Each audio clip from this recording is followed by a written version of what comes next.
ओम ब्रह्मा मुरारी स्त्रिपुरांध्रकारी आनु शशि भूमि सुतो बुधश्च गुरुश्च शुक्र शनि राहु केतव सर्वे ग्रहा शांतिकरा भवन्तु सर्वे ग्रहा शांतिकरा भवन्तु क्रूरा ग्रहा शांतिकरा भवन्तु।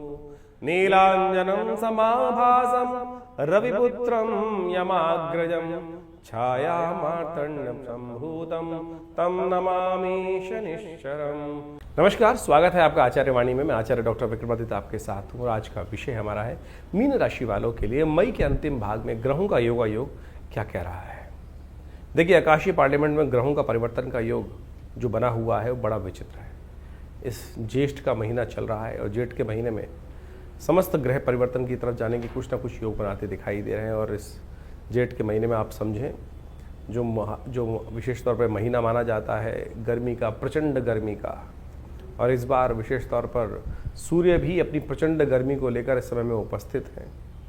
नवतपा का योग बनने वाला है और साथ साथ जेठ के महीने में कई प्रकार के योग बनते हैं ग्रहों के दृष्टिकोण से। बृहस्पति परिवर्तन की तरफ गए, राहु और केतु भी परिवर्तन की तरफ जा चुके हैं और अब बुध, शुक्र, मंगल, ये समस्त ग्रह परिवर्तन का कुछ न कुछ योग बनाते दिखाई दे रहे हैं। ऐसे में राहु और केतु के मध्य में समस्त ग्रहों का जो जिस प्रकार की उपस्थिति हो गई है वो कहीं ना कहीं आपकी राशि के दृष्टिकोण से आपको समझ जागृत होनी चाहिए कि क्या कुछ खेल आपके साथ होने जा रहा है। ऐसे में यदि मई के अंतिम ग्रहों भाव के अनुसार से देखा जाए तो बृहस्पति महाराज मंगल के नक्षत्र में प्रवेश करते दिखाई देंगे और आपकी राशि के दृष्टिकोण से शनि की 7.5 का जो प्रभाव है वो भी बड़ा विशेष बनता दिखाई दे रहा है आपकी राशि में। ऐसे में ग्रहों के उपचार की तरफ आपको विशेष तौर पर ध्यान देने का प्रयास करना चाहिए। इस जेठ के महीने में कई ग्रहों का विश्वास का अद्भुत योग बनता है और जहां विश्वास दृढ़ हो जाता है समस्त प्रकार के कष्टों को दूर करने का योग बन जाता है। सत्यवान सावित्री कथा आपको पता होगी। इस जेठ के महीने में ही सावित्री ने सत्यवान कोई उम्र को क्या नहीं मृत्यु पर विजय प्राप्त करने का सुंदर योग बनाया था। ये विश्वास था अद्भुत प्रकार का। उसी दिन शनि की जयंती भी होती है। यदि आप विश्वास करें, जो उपाय हम आपको बताएंगे, तो यदि इस खास दिन पर दिवस पर आप उपाय कर लें तो शनि की 7.5 का प्रभाव भी निष्क्रिय शून्य हो जाएगा आपकी राशि के दृष्टिकोण से। यदि मई के अंतिम दिनों में ग्रहों का योगायोग आप समझने का प्रयास करें तो कई प्रकार से कई योग अच्छे भी बन रहे हैं, कई भारी योग भी बन रहे हैं। बुध का परिवर्तन, शुक्र का परिवर्तन जिस प्रकार से आपकी राशि में उपस्थित हो रहा है वो कहीं ना कहीं कुछ ना कुछ महत्वपूर्ण योग आपके लिए बनाता दिखाई देगा। खासतौर पर बुध आदित्य योग जो बन रहा है आपकी राशि के दृष्टिकोण से, मंगल के कमज़ोर होते हुए भी बुध को शक्ति प्राप्त होने से कई चीज़ों में नया उत्साह प्राप्त होने के योग बन सकते हैं। लेकिन थोड़ा ध्यान रखना पड़ेगा, शनि के आघोष में सब कुछ है। शनि इस वक्त सूर्य पर भी दृष्टि डाल रहा है, बुध पर भी दृष्टि डालेगा, आपके सप्तम भाव पर भी दृष्टि डालेगा और साथ साथ सफलता पर भी दृष्टि डालता दिखाई दे रहा है। ऐसे में फूक फूक का कदम रखने की ज़रूरत है। समझें ग्रहों का खेल किस प्रकार से आपके लिए खेल कर रहा है, उन सबको समझेंगे तो बहुत अच्छा रहेगा। मीन राशि वालों के लिए हम बात करते हैं 21 मई को बुधवार का असर। नवमी तिथि ने ज्येष्ठ मास के कृष्ण पक्ष की नवमी तिथि और आपकी राशि के दृष्टिकोण से इस वक्त बृहस्पति से दृष्ट होकर चंद्रमा जिस प्रकार का योग बना रहे हैं, कहीं ना कहीं रुके हुए कार्यों में गति प्राप्त करने के योग बन सकते हैं। जहां नुकसान होने के योग हैं वहां से भी लाभ प्राप्ति की आशा नई उत्पन्न करते दिखाई दे रहे हैं। ऐसे में विशेष तौर पर बुध का एक परिवर्तन का योग बन रहा है जो सूर्य के नक्षत्र में बुध प्रवेश करते दिखाई दे रहे हैं। ये आपके लिए कहीं ना कहीं शुभ रहेगा। कन्या पूजन अवश्य करें। छोटी कन्याओं के निमित्त कुछ ना कुछ दान पुण्य करने का प्रयास करें। यह आपको सफलता दे सकता है, लाभ देने के योग बना सकता है। 22 तारीख मीन राशि वालों के लिए बृहस्पतिवार के दिन क्या ग्रह योग नक्षत्र बन रहा है, दशमी तिथि के दिन, वो भी समझ लीजिए। ग्रह परिवर्तन की तरफ जाएंगे और ये परिवर्तन आपके अंदर नया उत्साह उत्पन्न करते दिखाई देंगे। दोपहर के बाद से कई चीज़ों को बहुत समझ प्राप्त करने का नया उत्साह बढ़ने के योग दिखाई दे रहे हैं आपकी राशि के दृष्टिकोण से। इस दिन हर्षल ग्रह भी परिवर्तन की तरफ जा रहा है। वही हर्षल जो इस वक्त आपकी राशि में सूर्य के साथ पदार्पण कर रखे हैं नई जगहों पर, वो सूर्य के ही नक्षत्र में प्रवेश करते दिखाई दे रहे हैं। जिन चीज़ों में भी साइन वाइन करने हो, एग्रीमेंट का साइन करने हो, उनको पढ़ लिख कर अच्छे से कीजिएगा। 7.5 चल रही है, ध्यान रख लीजिए। आपके हस्ताक्षर कहीं ना कहीं आपको आगे आने वाले समय में फंसाने के योग बना सकते हैं। ये केवल आज के लिए नहीं कह रहे हैं, इस तारीख के लिए नहीं कह रहे हैं। ये हर्षल यहाँ पे कई दिन तक विद्यमान रहने वाले हैं। ऐसे में आने वाले 7.5 के 5 साल बाकी हैं, इन समस्त काल में विशेष तौर पर इस बात का ध्यान रखते हुए कार्य करने की ज़रूरत है आपको। तो मीन राशि वालों, ये खास तौर पे कहीं ना कहीं आपके सिग्नेचर, हस्ताक्षर, आपकी गवाही आपको किसी गलत कार्य में फंसा सकती है, ध्यान रखते हुए कार्य कीजिएगा। ऐसे में एक बात और ध्यान रखें, भद्रा का योग बनता दिखाई दे रहा है। दोपहर के बाद नए कार्यों में हाथ डालने से बचना चाहिए। दोपहर को 2:16 के भद्रा का योग रहेगा, तो उसके बाद नए कार्यों में हाथ डालने से बचें। 23 तारीख शुक्रवार का अवसर, एकादशी तिथि है, अपरा एकादशी का योग बन रहा है और इस दिन बुध ग्रह परिवर्तन कर द्वितीय भाव से तृतीय भाव में आपकी जाते दिखाई देंगे। सूर्य के साथ पदार्पण करेंगे, बुध आदित्य योग बनता दिखाई देगा, जो आपके लिए कई मामलों में अच्छा रहेगा। कई नई चीज़ों के संबंध में शोध का, विषय का, विचार का अच्छा योग बनता दिखाई देगा। कुछ इनोवेशंस आपके द्वारा सूर्य के साथ बैठे हुए बुध के द्वारा कुछ दिनों में आगे आने वाले समय में बनने के योग दिखाई देते हैं। जो ऐसे विचार जिनके बारे में शायद आपने कुछ सोचा भी नहीं था, कुछ नया कार्य आपको करने के योग बन सकते हैं। जो लोग हेल्थ लाइन में हैं उनके लिए समय काफ़ी अच्छा आगे बढ़ने के योग बनाता दिखाई दे रहा है। अपरा एकादशी का योग है, यानी अपार पापों से मुक्ति प्राप्त करने का दिवस है। इस दिन भगवान विष्णु की सुंदर आराधना करें, उनका पूरा पंचामृत से स्नान कराएं, फिर चरणामृत ग्रहण करें और हो सके तो विशेष तौर पर ओम नमो भगवते वासुदेवाय का मंत्र जप करें। तुलसी दल भगवान पे अर्पित कर जो है भगवान का पूजन करेंगे तो सब प्रकार से कल्याण का योग बनेगा आपकी राशि के दृष्टिकोण से। 24 तारीख शनिवार का अवसर, द्वादशी तिथि उदय तिथि के रूप में ग्रह नक्षत्रों में योग बना रही है और उसके बाद त्रयोदशी का आगमन हो जाएगा। ऐसे में ग्रहों का परिवर्तन का योग भी बनता दिखाई दे रहा है। ये परिवर्तन कई मामलों में आपके लिए अच्छा है, लेकिन स्वास्थ्य के मामले में थोड़ा ध्यान रखने की ज़रूरत दिखाई देती है। शनि महाराज वैसे ही आपकी राशि में इस वक्त योग बना रहे हैं, तो ऐसे में शनि प्रदोष का योग बन रहा है। शनि की प्रदोष यानी शाम के समय त्रयोदशी तिथि आ जाने के कारण से शनिवार के दिन ये प्रदोष योग बन जाता है। ऐसे में भगवान शिव का तेल से अभिषेक करें, हो सके तो विशेष तौर पर तिल के द्वारा तिल भगवान को अर्पित करने का प्रयास करें। तिल का ही मेवा, तिल के ही जो मिठाई इत्यादि भगवान को उसका भोग लगाने का प्रयास करें और हो सके तो विशेष तौर पर ब्राह्मणों के द्वारा शुद्ध रूप से ऐसी शुभ तिथि में शनि के दोषों को शमन करने के लिए आप एक काम करें, भगवान का तेलाभिषेक, तिल से रुद्राभिषेक शाम के समय यदि करेंगे विशेष तौर पर शिवलिंग पर, तो बहुत कल्याणकारी योग बनेगा। रेवती और अश्विनी नक्षत्र का योग बन रहा है 24 और 25 तारीख को। ये मूल गणमूल के अंतर्गत आते हैं। ऐसे में इन नक्षत्रों में जिनका जन्म हो रहा हो या हुआ हो, विशेष तौर पर ध्यान रखना, उनकी मूल शांति अवश्य करा लेना है। और ऐसे में यदि बचपन बाल्यकाल में नहीं हुई है किसी व्यक्ति की, तो इस समय भी करा सकता है। इस दिन से लेकर 27 दिन तक जब ये नक्षत्र घूम कर आए हैं, अवश्य मूल मंत्र का 27,000 जप कराकर अपने मूल शांति करानी चाहिए, नहीं तो अकारण ही जीवन में कष्ट के योग बनते दिखाई देते हैं।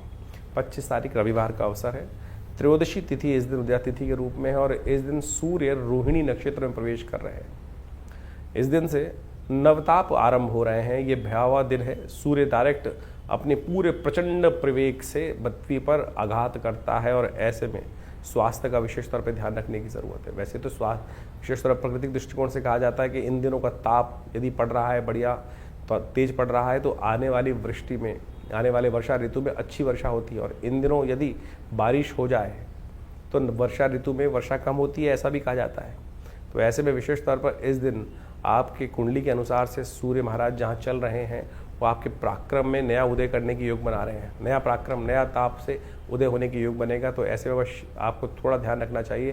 भगवान सूर्य को नित्य प्रति जल अवश्य दें, थोड़ा पीला पुष्प डालकर विशेष तौर पर कनेर का पुष्प आजकल बहुत मिल जाता है बढ़िया, पीले रंग के कनेर के पुष्प के द्वारा भगवान को रोली डालकर अर्घ अवश्य दें। ओम अहि सूर्य सहस्त्रांशो तेजो राशि जगतपते अनुकंपाय मां भक्त्या गणर्गम दिवाकरम।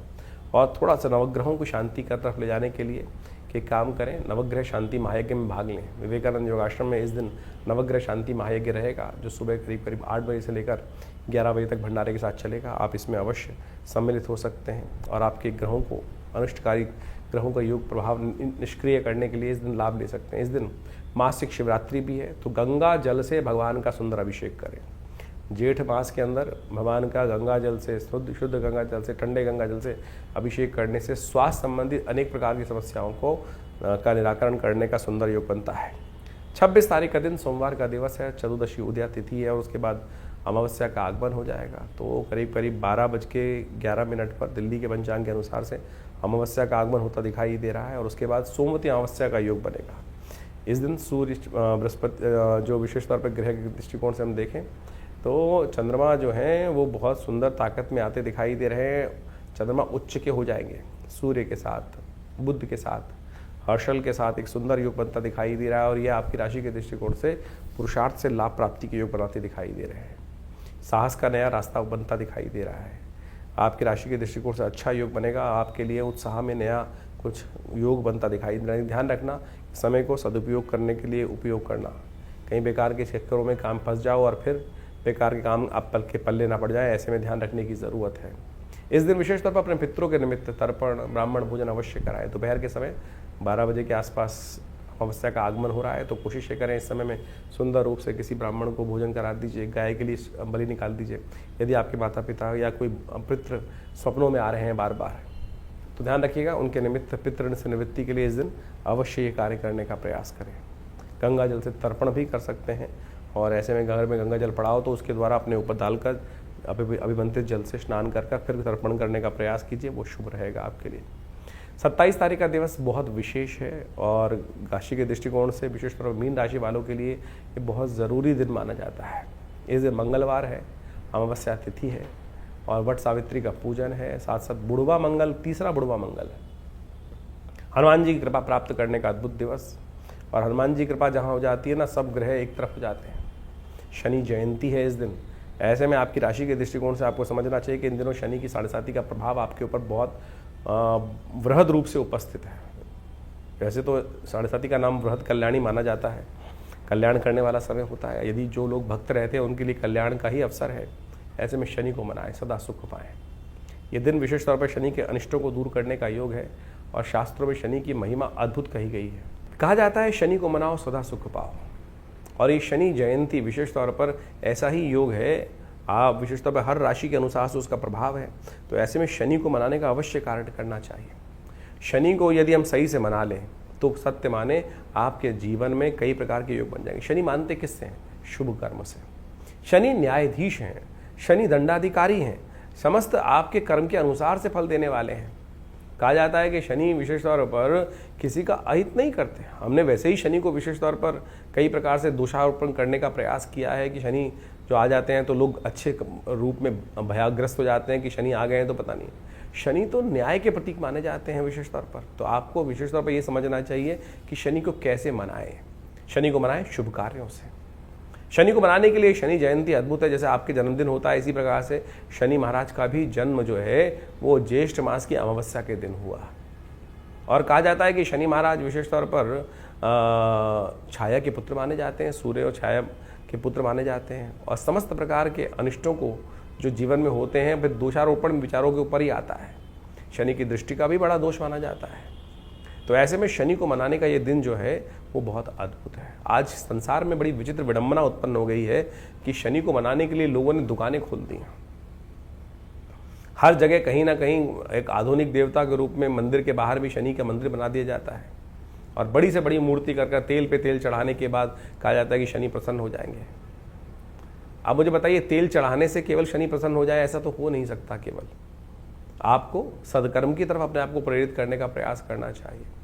शास्त्र में कई प्रकार की कथा आई हैं। आपको लंका में महाराज रावण ने समस्त ग्रहों को अपना दास बना लिया था और शनि को भी विशेष तौर पर जेल में बंद कर दिया था। जब हनुमान जी ने महाराज ने आकर वहाँ लंका दहन की, शनि को भी वहाँ से मुक्त कराया, शनि महाराज को। और शनि महाराज को मुक्त कराने के बाद विशेष तौर पर क्या किया, शनि ने हनुमान जी को आशीर्वाद दिया कि महाराज जो आपके भक्त रहेंगे, आज से आशीर्वाद है कि उनको कभी भी मैं त्रास नहीं दूंगा, मेरा कहीं भी दुष्प्रभाव होगा उसका नहीं पड़ेगा। तो इसलिए शनि जयंती के दिन हमने विवेकानंद योगाश्रम में तुलसी बाबा के कथन के अनुसार तुलसी बाबा ने लिखा है कि जय जय जय हनुमान गोसाई कृपा करहु गुरुदेव की नाई, जो शतबार पाठ पढ़ जोई छूटे बंद महासुख हुई। तो हनुमान चालीसा के 100 पाठ का पाठ अवश्य करने का, आप भी घर में करने का प्रयास करें। हमने अपने आश्रम पर इस दिन परंपरा बनाई हुई है कि हम करीब करीब 7-8 घंटे लगते हैं, हनुमान चालीसा के 100 पाठ किए जाते हैं। आप विशेष तौर पर उनको करने का प्रयास करें। इससे शनि के तमाम दोषों को दूर करना अद्भुत रूप से राहत मिलेगी। शनि स्तोत्र का पाठ करें। शनि जयंती के दिन शनि स्तोत्र का, जो दशरथ शनि स्तोत्र है, उसका पाठ कर लेने से भी समस्त प्रकार के अनिष्ट दूर हो जाते हैं। तो पद्म पुराण के अनुसार से कहा जाता है कि शनि स्तोत्र का जो पाठ कर लेते हैं, ये पद्म पुराण के अंदर का आख्यान तब जगह है जब कहा जाता है कि जब दशरथ महाराज देवासुर संग्राम के लिए जा रहे थे और उनको सामने शनि महाराज के दर्शन हुए, तब उन्होंने शनि के दिव्य प्रार्थना करी। ओम नमः कृष्णाय नीलाय शितिकंठ निवाय च नमः कालालरूपाय दान्ताय च वै नमः नमो निर्मांसदेहाय दीर्घशंशजटाय च नमो विशालनेत्राय शुष्कोदरभयाकृते नमः पुष्कलगात्राय स्थूलरोमणे वै नमः नमो दीर्घाय शुष्काय कालं भ्रष्टनमोऽस्तुते नमस्ते कोटराक्षाय दुर्निरीक्षाय वै नमः नमो घोराय रुद्राय भीषणाय कपालिने नमस्ते सर्वभक्षाय बलिमुख नमोस्तुते सूर्यपुत्र नमस्ते अस्तु भास्करे भयदाय अधो दृष्टे नमस्ते अस्तु संवर्धक नमोस्तुते नमो मंदगते तुभ्यं संशाय नमोस्तुते तपसादग्धदेहा नित्यं योगरताय च नमो नित्यं युधार्थाय अतृप्ताय च वै नमः ज्ञानचक्षु नमस्तेस्तु कश्यपात्मजसूनवे तुष्टो ददासि वैराज्यं पुष्टो हरसि तत्क्षणा देवासुर मनुष्याश्च सिद्धिविद्याधर त्वया विलोकिता सर्वे नाशं यान्ति समूलता प्रसादात् कुरु मे देववराहोऽहम् अपागता एवं तदा सौरिग्रहराजो महाबला। ये शनि का दिव्य स्तोत्र है। यदि इसका एक बार भी नित्यपति पाठ कर लें और शनि जयंती के दिन यदि आप इसका पाठ कर लेंगे तो सत्य माने शनि महाराज आपके ऊपर कोई नेगेटिव प्रभाव अपना उत्पन्न नहीं करेंगे। आपके द्वारा किए गए दुष्कर्मों का प्रभाव भी नेगेटिव हो सकता है, समाप्त हो सकता है। तो इस बात का हमको न्यूट्रल हो सकता है, खासतौर पर ध्यान रखना चाहिए। छोटा सा उपाय है, ये मंत्र विज्ञान का अद्भुत चमत्कार है। पद्म पुराण के अंदर लिखे हुआ वाक्य गलत नहीं हो सकता। इस बात को हमें हजारों लोगों पर हमने करके देखा। शनि की साढ़े शनि का दैया तो सब पर ही कभी ना कभी आती रहती है। और जब भी आती है, जब हमने ये जिन को ये उपाय बताया, कैसे शनि का प्रभाव नेगेटिव हुआ, खत्म समाप्त हुआ, बिल्कुल न्यूट्रल हो गया, पता भी नहीं चला। इसके साथ साथ एक और कथा अद्भुत आती है। इस दिन पीपल के पेड़ के पास जाकर विशेष तौर पर एक दिया जलाने से, ओम पिप्पलादाय नमः इस मंत्र का जप कर लेने से कहा जाता है विशेष तौर पर शनि के तमाम दोष जीवन के दूर हो जाते हैं। इसके ऊपर भी शास्त्र के अंदर अद्भुत कथा मिलती है। कहा जाता है विशेष तौर पर कई लोगों के शास्त्र में अनेक प्रकार से मत हैं। जब पिप्पलाद ऋषि विशेष तौर पर जो हुए विशेष तौर पर, और ऋषि के अंश माने जाते हैं, देवयोग से संयोग बना कि ऋषि गण समस्त जो भयंकर दुर्भिक्ष पड़ा था उसके कारण से अपना स्थान त्याग कर कहीं और जा रहे थे। ऐसे में एक ऋषि बालक कहीं पीछे छूट गया। कहा जाता है कि उसके बाद जब वो समय निकला तो वहीं पीपल के पेड़ के नीचे उनके बीज खाता खाता वो बालक अपना जीवन यापन करते हुए बालक जो था वो जीवन करता रहा। तो पीपल का केवल जो पत्ते का भक्षण, पीपल के बीज का भक्षण, पीपल का ही समस्त भक्षण करने से उस बालक के अंदर इतना, क्योंकि ऋषि का तेज तो था ही था, ऋषि अंश तो था ही वो बालक, जो पिप्पलाद ऋषि थे, उनका नाम से ये पिप्पलाद का विशिष्ट कथा मिलती है। कहा जाता है कि एक दिन नारद जी वहीं से कहीं जा रहे थे और नारद जी से उनके ऋषि को पुत्र को देखकर, बड़ा तेजस्वी पुत्र था, वो संतान थी, तो उनको देखकर उन्होंने प्रणाम किया। और लेकिन पिप्पलाद ऋषि ने नारद जी से पूछा कि नारद जी, मेरे जीवन में आपसे एक प्रश्न है कि हमारे जीवन में इतना कष्ट क्यों आया। तो नारद जी ने विशेष तौर पर दिव्य दृष्टि से देख के बताया कि महाराज आपके जीवन में समस्त शनि महाराज के कारण से ये कष्ट हुआ है।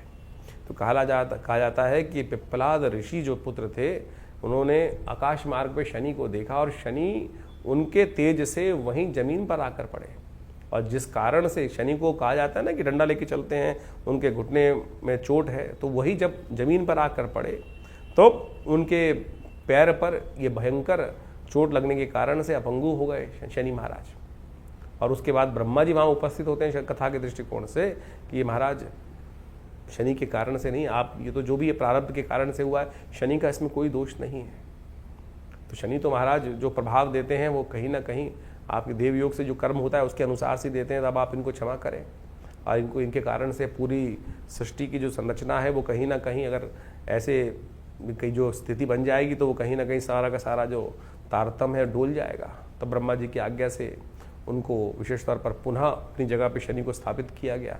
लेकिन उस समय पिप्पलाद ऋषि को एक वरदान दिया शनि महाराज ने ब्रह्मा जी की आज्ञा से कि जो महाराज पिप्पलाद की कथा को सुनेगा, भविष्य पुराण के अनुसार इस कथा को सुनेगा और साथ साथ इनके मंत्र का जप करेगा और पीपल का पूजन करेगा, उन पर भी शनि कभी भी अपना नेगेटिव प्रभाव नहीं उत्पन्न करेंगे।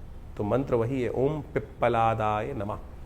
तो इस मंत्र का जप कर लेने से, पीपल के पेड़ के नीचे एक दिया जला देने से, प्रदक्षिणा कर लेने से, और शनिवार के दिन ये विशेष उपाय करने से, शनि मंगल के दिन ये विशेष उपाय कर लें तो कहा जाता है कि शनि के दुष्प्रभावों को दूर करने के लिए, ऐसे नहीं शास्त्र के दृष्टिकोण से बता दिया जाता कि केवल चक्कर लगा लो ठीक हो जाता है। ये कथाएं हैं शास्त्र के दृष्टिकोण से, ये हमारा इतिहास है, इसके अंदर शास्त्र में जो वर्णित है इन सब चीज़ों को कर लेने से शनि के अनिष्ट प्रभाव दूर हो जाते हैं। तो इस दिन विशेष तौर पर अपने माता पिता का सम्मान करें, खासतौर पर मंत्र जप करें, शनि के स्तोत्र का पाठ करें, हनुमान जी को चोला चढ़ाएं।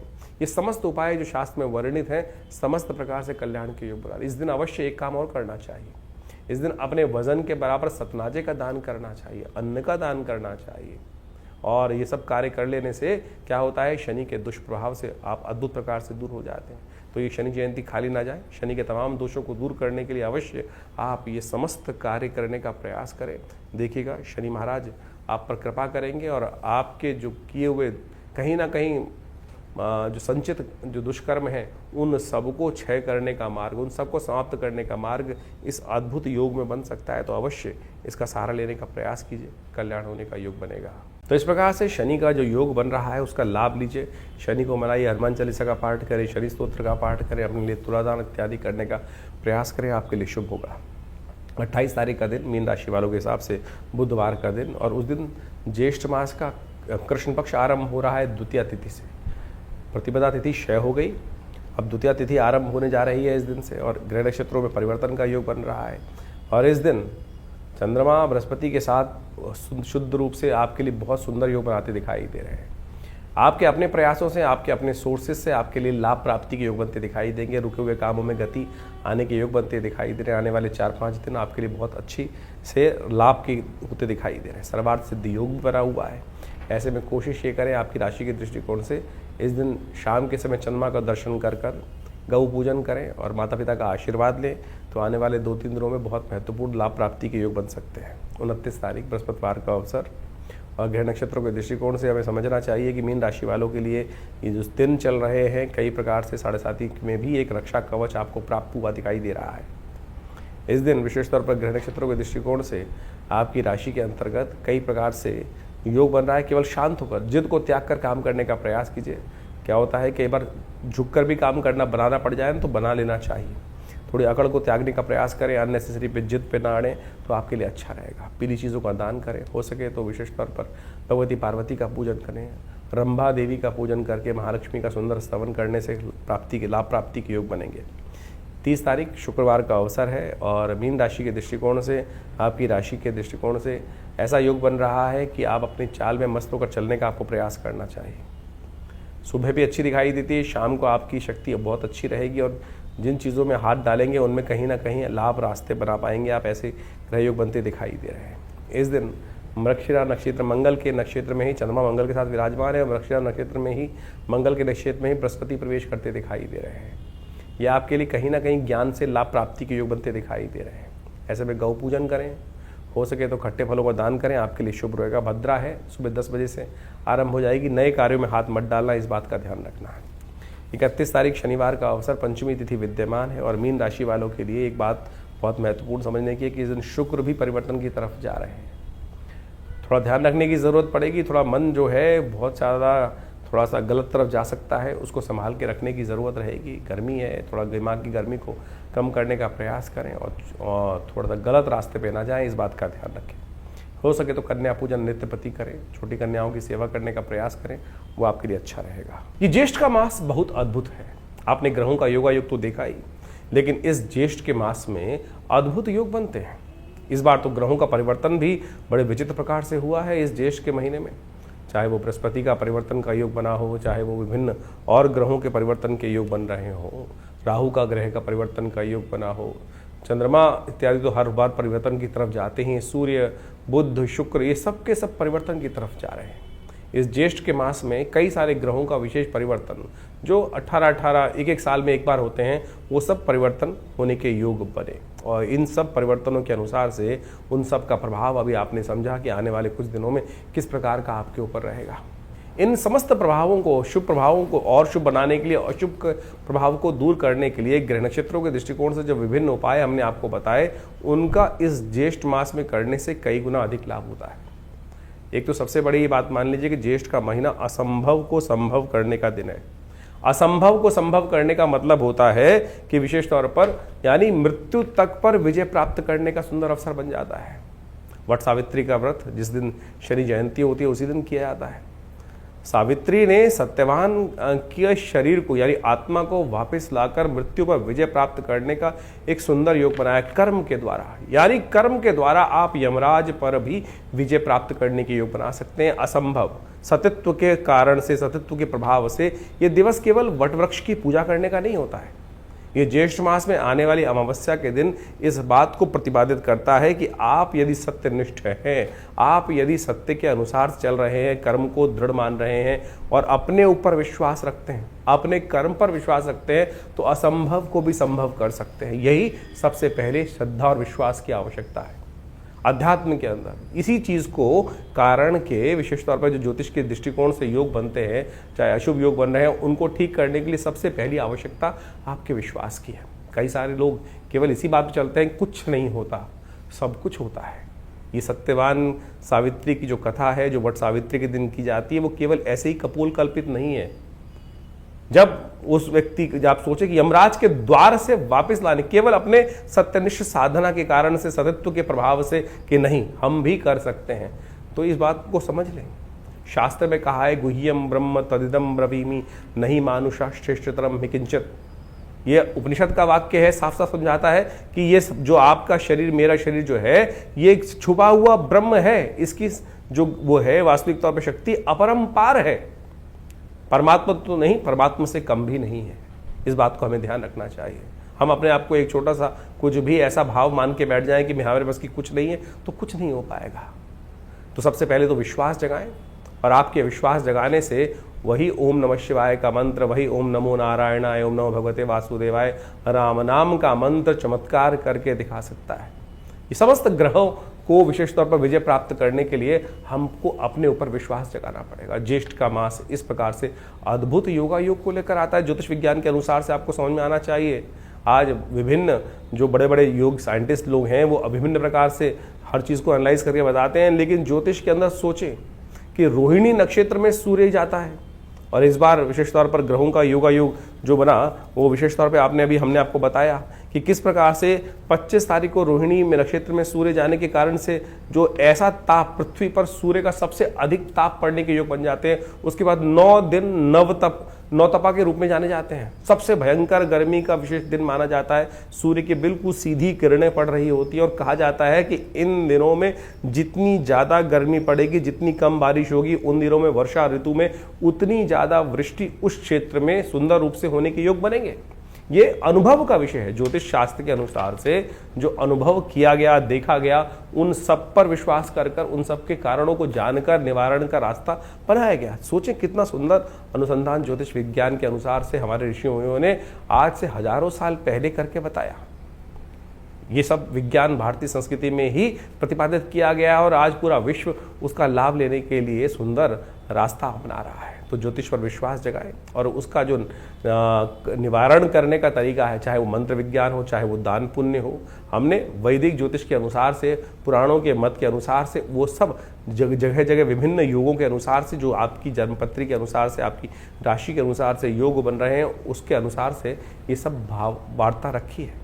और जेठ का महीना तो विशेष तौर पे संपूर्ण रूप से कल्याणकारी माना जाता है। कहा जाता है कि ऐसे में केवल जल का दान ही समस्त प्रकार के अनिष्टों को दूर करने का योग बनाता है। गंगा दशहरा इत्यादि विभिन्न योग इसमें सुंदर बनते हैं। जल का दान, गंगा जल का दान करने से, 2 कुंभ भरकर गंगा जल का दान कर लेने से ही समस्त प्रकार, भगवान कृष्ण ने कहा ना, पत्रम पुष्पम फलम फलम तोयम यो में भक्ता प्रचरी, कि जो केवल जल का दान भी कर देता है, उसके ऊपर भी भगवान की कृपा प्राप्ति करने के योग बन जाते हैं। तो कोशिश ये करें इस ज्येष्ठ के मास में जितना हो सके भगवान का नाम सुमिरन करने का प्रयास करें। ये बड़ा सुंदर मास है। इसके अंदर विभिन्न प्रकार से संयम, तप के द्वारा आप अपने कष्टों को दूर करने के अद्भुत योग बना सकते हैं। और ये ज्येष्ठ का महीना तो वैसे ही विशेष तौर पर हनुमान जी की कृपा कर ले कि आपको बताया गया है बुढ़वा मंगल के सुंदर योग बनते हैं। जब हनुमान जी ने सबसे पहले उस काल के अंदर भगवान राम के दर्शन किए थे, तो हमने भी विवेकानंद योगाश्रम में इस बार बड़े सुंदर तरीके से ये इन पाँचों के पाँच इस ज्येष्ठ के महीने में 5 मंगलवार पढ़ने का योग बन रहा है। और मंगल आप सब समझ लीजिए किस प्रकार से स्थिति में है, सबसे शीर्ण अवस्था में चल रहे हैं, कमज़ोर चल रहे हैं, दुस्साहस करने के योग बनाते हैं। और अभी आपने देखा ही जब से मंगल अप्रैल से आए, विश्व में किस प्रकार से दुस्साहसपूर्ण कार्य लोगों ने किया और उसका परिणाम भी उनको प्राप्त हुआ। चाहे भारत में आतंकवादी हमले हों, चाहे विश्व में किसी भी कोने पर कई प्रकार की गलत घटनाएं हों, वो सब दुस्साहस ही था। इस मंगल के नेगेटिव प्रभाव के कारण से आपके मेरे जीवन में भी उसी प्रकार का मंगल का योग जो अशुभ ना करे, इसके लिए भगवान हनुमान जी की शरण आप लेने का प्रयास करें। हमने भी विवेकानंद योगाश्रम में जैसा हमने कहा कि लगातार इसके ऊपर विभिन्न कार्य चलते रहते हैं, यज्ञ इत्यादि, भगवान के पुण्य इत्यादि, सुंदरकांड के पाठ, विभिन्न हर रोज़ नित्य प्रति 8 घंटे यज्ञ चलता ही है और उस सब का आपको लाभ अवश्य होगा। इसलिए परमात्मा की शरण में अवश्य आने का प्रयास। शनि जयंती पर तो विशेष कार्यक्रम रखा ही गया है। इस बार जेठ के मंगल के दिन शनि जयंती का सुंदर योग बन रहा है। हमने उस दिन विशेष तौर पर हनुमान जी का सुंदर कार्यक्रम रखा है आश्रम पर, और ये सुंदर कार्यक्रम इस प्रकार से रहेगा कि हमारे आश्रम में परंपरा है कि हनुमान जी के 100 पाठ किए जाते हैं। जब हनुमान चालीसा में तुलसी बाबा ने लिखा जय जय जय हनुमान गुसाई कृपा करहु गुरुदेव की नाही, ये सुंदर वाक्य लिखा गया है, कृपा करहु गुरुदेव की नाही। भगवान हनुमान जी से कहा जा रहा है कि हनुमान जी कृपा करोगे कि नहीं। अगली लाइन में लिखा है जो शतवार पाठ पढ़ जोई छूटई बंद महासुख होई। तो शनि को हम ठीक करने के लिए सबसे श्रेष्ठ कार्य यही कर सकते हैं कि हनुमान जी के समक्ष बैठकर 100 पाठ करें। जो शतबार पाठ पढ़ जोई छूटे बंद महासुख होई। तो ये शनि जयंती पर आश्रम पर एक वृहद कार्यक्रम है, उसके अंदर 100 पाठ हनुमान चालीसा के रहेंगे। आप भी उसमें श्रद्धा के साथ सम्मिलित हो सकते हैं। हमारे चैनल पे लाइव देख सकते हैं, अपने नाम से भी करा सकते हैं। बहुत सारे लोग हैं जिनके पास इतना टाइम नहीं होता, 7-8 घंटे लगते हैं बड़े आनंद भाव से। ऐसे नहीं कि जय हनुमान ज्ञान गुण सागर, जय कपिस्नि लोगों को जाकर रामदूत जल्दी जल्दी कर खत्म नहीं किया था। आनंद भाव से भगवान की शरणागति प्राप्त करते भगवान के श्री विग्रह के समक्ष हनुमान जी का सुंदर ये 100 पाठ हनुमान चालीसा के चलते हैं। इसके अलावा शनि जयंती के अवसर पर शनि का यज्ञ रहता है, शनि के विभिन्न मंत्रों का होता है, शनि यज्ञ किया जाता है, शनि स्तोत्र से यज्ञ किया जाता है। विभिन्न प्रकार से शनि के जो दान पुण्य इत्यादि समस्त शास्त्र में वर्णित है, उन सबको यथा उचित भाव से हम करने का, परंपरागत करने का प्रयास करते हैं। लेकिन आज बड़ी विचित्र परिपाटी चल गई है पूरे विश्व में। शनि की मूर्ति को लोग बड़े से बड़ा किए जा रहे हैं। हर क्षेत्र में ऐसे लोग तथाकथित तौर पर शास्त्र में कहीं वर्णित नहीं है। आप शनि की आकृति को बड़ा से बड़ा करके और पता नहीं किस प्रकार से तेल पर तेल चढ़ाकर ही केवल अरे गरीब को दे दो वो तेल काम आएगा। हमने ऐसे ऐसे लोग देखे हैं जो हजार टीन तेल चढ़वा दें शनि पर और उसको मिट्टी में डालकर जो भी करते हैं कहा जाता है, लेकिन उसका कोई उपयोग शास्त्र में वर्णित नहीं है। तो आप ध्यान रखें, जो शास्त्र के अनुसार से किसी गरीब को भोजन करा दें, भगवान का नाम का सुमिरण कर लें बैठकर, शनि उससे ज़्यादा प्रसन्न होंगे। बजाय किसी व्यक्ति के कह देने पर 1000 टीन आपने शनि का अभिषेक कर दिया और उसके द्वारा फिर हमने अपेक्षा करी कि शनि महाराज एक तो निधि का, इतने श्रम से चीज़ निकली हुई निधि का कहीं व्यर्थ उपयोग ना हो, इस बात का हमें ध्यान रखना चाहिए। तो ये शास्त्र मत जो बातें हैं उनको, इस प्रमाणित बातें जो हैं उनको स्वीकार करने के लिए योग्य है। शास्त्र में नवग्रहों का पूजा का विधान शास्त्र बताया गया है, लेकिन जो इतने बड़े बड़े विशाल आज की तारीख में परिसर बना दिए जा रहे हैं, तथाकथित तौर पर शनि की आकृति हर कोने पर, हर चौराहे पर आज जो व्यवस्था बना दी गई है एक व्यवसाय स्थल के नाम पर, वो मंदिर नहीं हो सकता। तो इसलिए हमारे पंचदेव उपासना की विधि है, पंचदेव का स्थान दिया गया है, उनकी उपासना विधि है, उनके द्वारा निर्धारित शास्त्र के अनुसार से सनातन पद्धति में जो पद्धति बताई गई है उसके अनुसार करने का हम कार्य करें तो अच्छा रहेगा।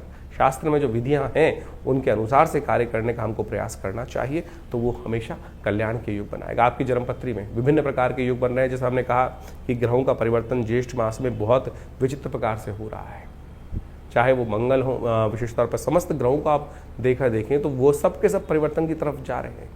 इस ज्येष्ठ के महीने में विशेष तौर पर ऐसा समस्त ग्रहों का परिवर्तन आप देखें, मंगल का परिवर्तन का योग बन रहा है, शुक्र का परिवर्तन का योग बन रहा है, बुध का परिवर्तन का योग बन रहा है, बृहस्पति का परिवर्तन का योग बना और सबसे बड़ा राहु का परिवर्तन का योग बना। और ऐसे में राहु के केतु के कारण से समस्त ये क्रूर ग्रह, राहु का एक क्रूर ग्रह योग बन गया राहु केतु का, उनके समस्त ग्रह कालसर्प योग की तरह उसमें फंसे रहेंगे। तो ऐसे में विशेष तौर पर राहु का उपचार आपको अवश्य करने का प्रयास करना चाहिए, क्योंकि नैसर्गिक दृष्टिकोण से राहु भी बहुत अशुभ प्रभाव उत्पन्न करता है, सबसे ज़्यादा प्रभाव उत्पन्न करता है। सूर्य जैसे ग्रह को भी ग्रहण लगा देता है। जो सबको अस्त करते हैं सूर्य, उनको कुछ देर के लिए तो ग्रहण लगा ही देता है राहु। तो ऐसे में राहु केतु के मध्य में समस्त ग्रह इस ज्येष्ठ के महीने में फंसे दिखाई देते हैं। तो आपकी राशि के अनुसार से, आपकी जन्मपत्री के अनुसार से, आपकी जन्म लग्न के अनुसार से क्या कुछ उसका प्रभाव है, अच्छे से उसको समझकर फिर अपने ग्रहों को परिवर्तन की तरफ ले जाने का आपको प्रयास करना चाहिए। ऐसे में जो श्रेष्ठ उपाय हमने आपको बताए हैं उनको समझने का प्रयास करें। नहीं समझ में आता है तो कोई दिक्कत नहीं, आप हमारे नंबर्स पे कॉल कर सकते हैं, व्हाट्सअप मैसेज कर सकते हैं। हम अवश्य उन सब का निदान आप तक पहुंचाने का प्रयास करेंगे। और हो सके तो इन समस्त कार्यक्रमों में इस 5 के 5 जो जेठ में होने वाले मंगल के कार्यक्रम हो रहे हैं, जेठ बुढ़वा मंगल पे सुंदरकांड का पाठ हो रहा है, जो शनि जयंती पर बड़ा कार्यक्रम हो रहा है, उन सब में आप सादर आमंत्रित हैं। अपने स्थान को आरक्षित कर उस सुंदर यज्ञ में भाग लें। दिल्ली में विवेकानंद योगाश्रम ये समस्त क्षेत्रों में अद्भुत प्रकार से कार्य कर रहा है और आप सब उसमें सहयोग ले सकते हैं। धन्यवाद।